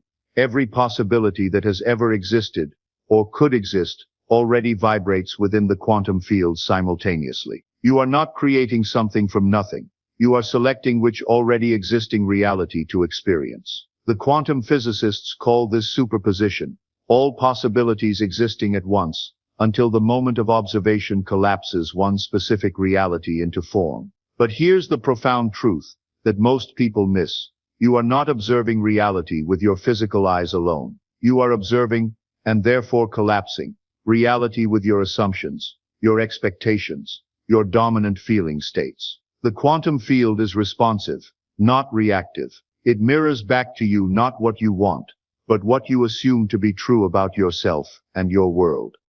Man's chief delusion is his conviction that there are causes other than his own state of consciousness. We look at our circumstances and believe they're the cause of our limitations. But circumstances are never causes. They are effects. They are the hardened assumptions of yesterday's consciousness, crystallized into what we call reality. Tesla understood this when he spoke of energy, frequency, and vibration as the secrets of the universe. He wasn't speaking metaphorically. He was describing the literal mechanics by which consciousness creates reality. Your assumptions generate a specific frequency, and that frequency determines which quantum possibility collapses into your lived experience. I remember studying Tesla's work years ago, fascinated by his ability to see inventions in his mind before they existed in the physical world. He would build machines in his imagination, run them, test them, even improve them, all before creating a single physical prototype. Tesla knew that imagination was the workshop of creation, that everything that exists first existed in the realm of consciousness. But most people are trying to manifest from the 5% of consciousness that is awake and aware, while the 95% of their subconscious remains programmed with old assumptions of limitation, fear, and lack. And the quantum field always responds to the dominant signal. It's like trying to tune a radio to a beautiful symphony, while 95% of your receivers are still tuned to static. Modern neuroscience confirms that 95% of our behavior operates from subconscious programming, stored patterns, beliefs, and emotional conditioning that run automatically below conscious awareness. When we combine this with quantum mechanics observer effect, we discover something remarkable. Most of the time, it's not your conscious intention collapsing reality, but your subconscious assumptions. This is why people can change jobs, relationships, cities, and still find themselves experiencing the same emotional patterns and outcomes. Because nothing external has the power to override an internal assumption that remains unchanged. I've seen it countless times. People who move across the country to escape their problems, only to recreate the same problems in their new location. So when people tell me manifestation doesn't work, what they're really saying is, I haven't yet changed the internal observer that's collapsing my reality. They're trying to transform their world from the wrong level of consciousness. Your subconscious mind, that vast storehouse of assumption, is like a radio tower, constantly broadcasting a signal. And the universe, being perfectly responsive, tunes into that signal and manifests circumstances that match its frequency. If your subconscious is broadcasting fear, you'll attract fearful circumstances. If it's broadcasting lack, you'll experience scarcity. If it's broadcasting unworthiness, you'll find yourself in situations that confirm your unworthiness. I once worked with a man who desperately wanted to find love. He would go on dates, join clubs, attend social events, but somehow he always ended up alone. When we explored his subconscious assumptions, we discovered that deep down, he believed he was unlovable. His mother had told him as a child that he was too difficult to love, and that assumption had taken root in his consciousness like a weed. Every time he met someone new, his subconscious assumption of being unlovable would broadcast that frequency, and potential partners would unconsciously pick up on it and pull away. He wasn't consciously sabotaging his relationships. His subconscious assumption was doing it for him. Here's something most teachers of manifestation overlook. Your nervous system is not merely receiving information, it's broadcasting it. Every cell in your body carries and transmits the frequency of your assumptions. When your nervous system is wired for survival, scarcity, and fear, it sends signals of threat to the field, even when your mouth is declaring abundance and success. This is why affirmations often fail. There's an energetic contradiction between what you're saying and what you're assuming at the cellular level. The field responds to the authentic signal, not the performed one. It's like trying to broadcast a love song while your entire being is vibrating with the frequency of fear. You change your future best when you are in control of your thoughts, while in a state akin to sleep. For then effort is reduced to its minimum. In that drowsy state, your conscious mind's resistance dissolves, and you can more easily assume the feeling of your wish fulfilled. I discovered this principle through personal experience. In my early days of studying these laws, I would struggle to maintain positive thoughts during my waking hours. My conscious mind would constantly interfere, bringing up doubts and fears and logical arguments against my desires. But in that twilight state between sleeping and waking, I found I could slip into the assumption of my fulfilled desire with ease. It was in this state that I first successfully used my imagination to change my circumstances. I was working as a clerk in New York, earning barely enough to survive, when I decided to assume the feeling of being a successful lecturer. Every night, as I drifted off to sleep, I would imagine myself standing before audiences, sharing these profound truths, feeling the satisfaction of helping others transform their lives. The transformation you seek isn't about fighting your current reality. It's about withdrawing your assumption from it and investing your assumption in the reality you prefer to experience. This is the most important point I can make to you. Resistance to what is only makes what is more real in your experience. When I speak of assuming the feeling of the wish fulfilled, I mean something very specific. You must feel yourself to be the person for whom your desire is already a natural fact. Not someone hoping for it, not someone working toward it, but someone for whom it is simply true. This is what I call living from the end, inhabiting the consciousness of your fulfilled desire so completely that it becomes your natural dwelling place. If you desire financial freedom, you must assume the feeling of being financially free. How does a financially free person move through the world? How do they breathe? How do they make decisions? How do they relate to money? You must inhabit that consciousness so completely that it becomes your natural state of being. But here's the part that trips up most students. You cannot assume intermittently and expect consistent results. Your assumption, to be effective, cannot be a single isolated act. It must be a maintained attitude of the wish fulfilled. Most people approach manifestation like tourists visiting a foreign country. They pop in briefly, take some pictures, then return to their familiar homeland of limitation. I remember a woman who attended my lectures in Los Angeles. She was struggling with debt and desperately wanted to experience financial abundance. She would come to my meetings, get inspired, go home, and practice the techniques for a few days, then gradually slip back into her old patterns of worry and scarcity thinking. One evening, she approached me after a lecture and said, "Neville, I've been practicing your techniques for months, but nothing has changed. What am I doing wrong?" I asked her to describe her practice, and she told me about her sporadic efforts, her moments of inspiration followed by days of doubt. I said to her, "My dear, you're visiting the state of abundance like a tourist. You check in for a brief stay, then check out and return to your familiar hotel of limitation. The quantum field doesn't respond to your occasional visits to your desired state. It reshapes itself around the state you inhabit most consistently." This is why sporadic visualization sessions produce sporadic results, while sustained assumption produces inevitable manifestation. You must take up permanent residence in the state of your fulfilled desire. This doesn't mean forcing yourself to feel good all the time, or denying challenges when they arise. It means developing the capacity to return again and again to your assumed state, regardless of external circumstances. When the old patterns arise, and they will, you don't fight them. You simply return to your assumption, with the gentle persistence of a river flowing toward the sea. Every time you notice yourself slipping back into the old assumption, and gently redirect yourself to the new one, you're literally rewiring your quantum signature. You're teaching the field a new pattern to mirror back to you.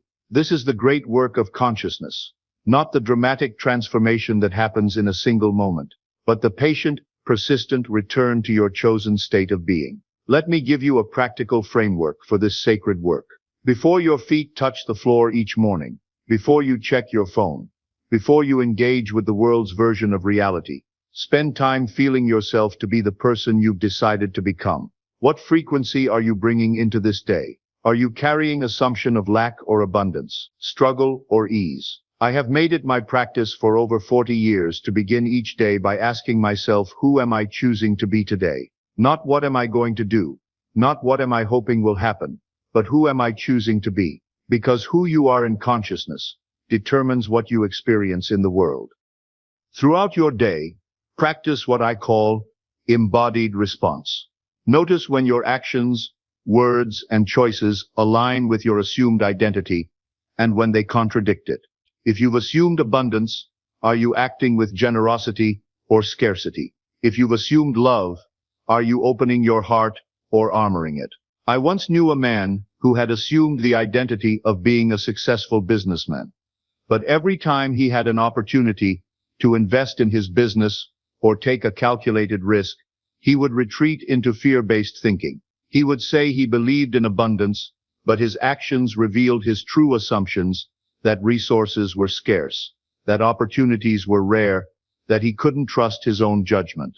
His external circumstances remained limited, not because the universe was withholding success from him, but because his actions were constantly contradicting his stated desires. He was like a man who claims to believe in his destination, while consistently walking in the opposite direction. Before sleep each evening, review your day not for mistakes, but for alignment. Where did you successfully maintain your assumption? Where did you slip back into old patterns? Use this awareness, not for judgment, but for course correction. The practice of conscious creation is not about perfection.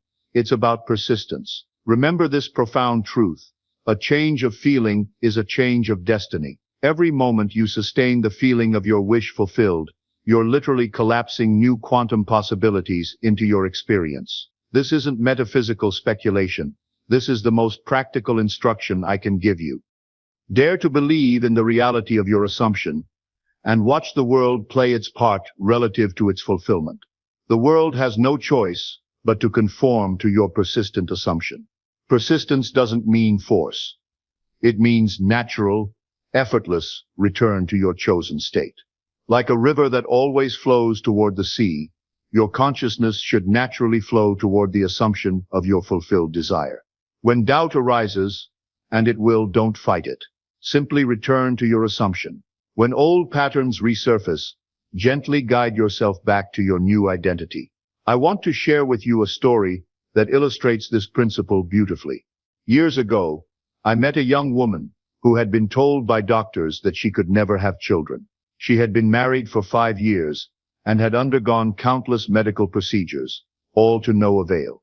When she came to my lectures, she was bitter and defeated, convinced that motherhood was impossible for her. I taught her to assume the feeling of being a mother, not hoping to become a mother, not trying to become a mother, but feeling herself to be a mother already. Every night, she would fall asleep imagining herself holding her baby, feeling the weight of the child in her arms, hearing the soft sounds of infant breathing. For months, nothing seemed to change in her external circumstances. The doctors still told her conception was impossible. Her husband began to lose hope, but she persisted in her assumption, returning again and again to the feeling of being a mother. The lag time between assumption and manifestation exists to test the persistence of your conviction. Will you maintain your assumption in the face of contradictory evidence? Will you continue to feel the reality of your wish fulfilled, even when the outer world hasn't yet caught up? This woman did exactly that. She held to her assumption with the tenacity of someone who knows that consciousness is the only reality, and eventually, against all medical predictions, she conceived. Today she has 3 children, all born after the doctors said conception was impossible. When external circumstances seem to contradict your assumption, remember that they are reflecting your previous assumptions, not your current ones. There is always a bridge of incidents that connects your assumption to its manifestation. You don't need to figure out how it will happen. You just need to maintain the assumption that it is happening. This brings me to one of the most important concepts I can share with you: living from the end. When you live from the end, you're not working toward your goal. You're working from the established fact of its fulfillment. You make decisions, speak words, and take actions from the consciousness of someone for whom the desire is already realized. This creates what quantum physicists call retroactive causation. The future state influences the present moment, drawing to you the experiences, opportunities, and circumstances that align with your assumed identity. It's as if your future self is reaching back through time, guiding your present self toward the inevitable fulfillment of your assumption. Here's something that will revolutionize your understanding. You're not trying to get somewhere. You're recognizing that you're already there. The version of you living your desired life already exists in the quantum field. Your job is to assume their identity so completely that you literally become them. I learned this through my own experience of coming to America. When I was still in Barbados, I began to assume the feeling of being in New York. I didn't know how I would get there, didn't have the money for passage, didn't have connections or opportunities. But I felt myself to be there so completely that it became more real to me than my physical surroundings in Barbados. Every night, I would fall asleep imagining myself walking the streets of New York, feeling the energy of the city, seeing myself as part of that vibrant, creative community. I lived in that assumption so completely that when the opportunity finally came to travel to America, it felt like a natural inevitability rather than a stroke of luck. This is the power of assumption. It doesn't just attract circumstances, it creates them. When you assume something to be true with enough conviction and persistence, the entire universe conspires to make it so. Doors open, people appear, opportunities arise, all in perfect timing to support the manifestation of your assumption. But most people give up too soon. They assume for a while, don't see immediate results, and return to their old patterns. They don't understand that the lag time between assumption and manifestation is not punishment, it's preparation. The universe is reorganizing itself around your new assumption, and that reorganization takes time. In the next 24 hours, I want you to do one thing that belongs entirely to the version of you living your desired reality. Not a half-hearted gesture, not a tentative step, but a full assumption of that identity in one specific action, choice, or internal shift. It doesn't need to be dramatic. It just needs to be authentic. When you do this, you'll feel something profound happen within you. You'll sense the quantum field responding to your new signal. You'll experience what I call the thrill of answered prayer, that moment when you feel the creative principle stirring in response to your assumption. Let me tell you about a man who attended one of my lectures in New York. He was unemployed and had been looking for work for months without success. After hearing me speak about assumption, he decided to assume the feeling of being employed in his ideal job. The next morning, instead of putting on his usual casual clothes to go job hunting, he dressed as if he were already employed in the position he desired. He put on his best suit, tied his tie with care, and looked at himself in the mirror, not as an unemployed man hoping for work, but as a successful professional preparing for another day at his fulfilling job. That simple act of dressing from his assumed identity shifted something within him. He carried himself differently, spoke differently, even thought differently. Within a week, he received a call for an interview at a company he had never even applied to. A colleague had recommended him for a position that matched his desired role perfectly. The interview went beautifully because he wasn't trying to convince them to hire him. He was already convinced that he belonged there. This is the power of assumption in action. When you truly feel yourself to be something, you automatically act from that consciousness, and the world responds to the authenticity of your conviction. And in that moment, you'll understand what I've been trying to tell you. You are not at the mercy of external circumstances. You are the operant power in your world. Your imagination, directed by assumption and sustained by feeling, is the creative force that shapes every detail of your experience. I want to share something that happened to me just last year. I was preparing for a series of lectures on the West Coast, and I began to imagine the audiences as particularly receptive and engaged. I didn't hope they would be receptive. I assumed they would be. I felt the energy of connection, the joy of sharing truth with eager minds, the satisfaction of seeing understanding dawn in their faces. When I arrived for the first lecture, I found the largest, most enthusiastic audience I had ever addressed. People had traveled from hundreds of miles away to attend. The connection was immediate and profound, exactly as I had imagined it would be. But here's the important point. I didn't create that audience through wishful thinking. I collapsed that already existing possibility into my experience, through the power of assumption. The mystics have always known that imagination is the divine creative faculty. When the Bible speaks of God creating the world through His Word, it's describing the same process I'm teaching you, the power of consciousness to speak reality into existence. You are made in the image of this creative power, which means you too can speak your world into existence through the creative word of assumption. But there's a difference between casual daydreaming and the kind of imaginative creation I'm describing. Casual daydreaming is passive. You drift along with whatever images arise. Creative imagination is active. You deliberately direct your consciousness toward a specific end and sustain that direction until it hardens into fact. The Bible tells us that God saw everything He had made, and behold, it was very good. This seeing is not passive observation, it's creative recognition.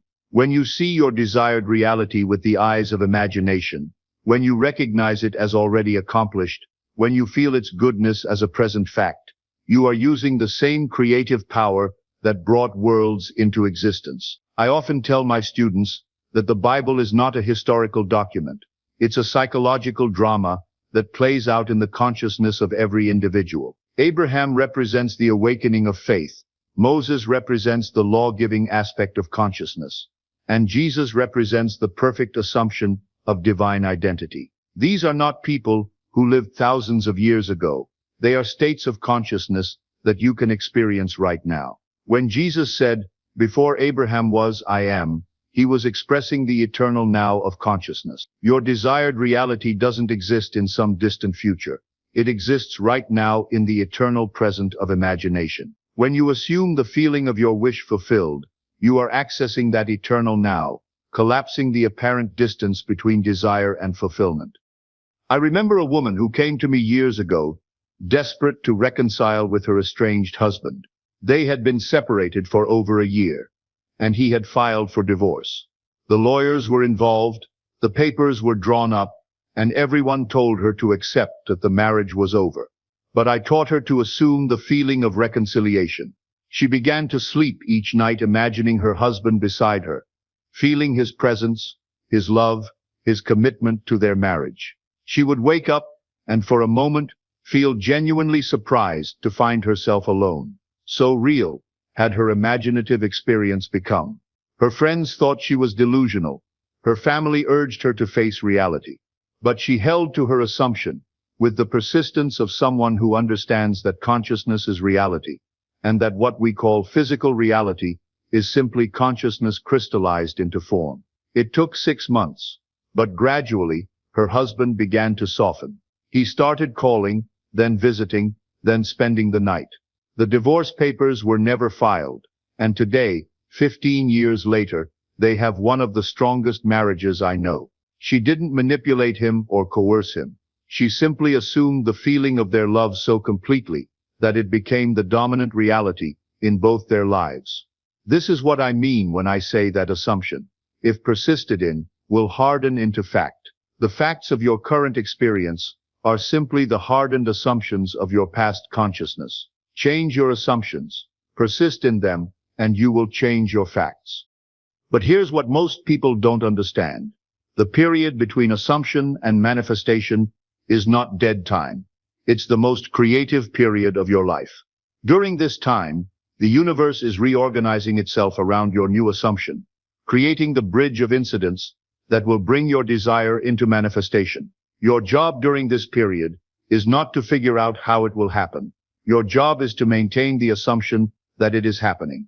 Every time you slip back into doubt, every time you return to the old story, you're essentially voting for your old reality. But every time you return to your assumption, you're voting for your new reality. Democracy is not just a political system. It's a cosmic principle. The universe is constantly taking a vote on what reality you want to experience. And every thought, every feeling, every assumption is a vote.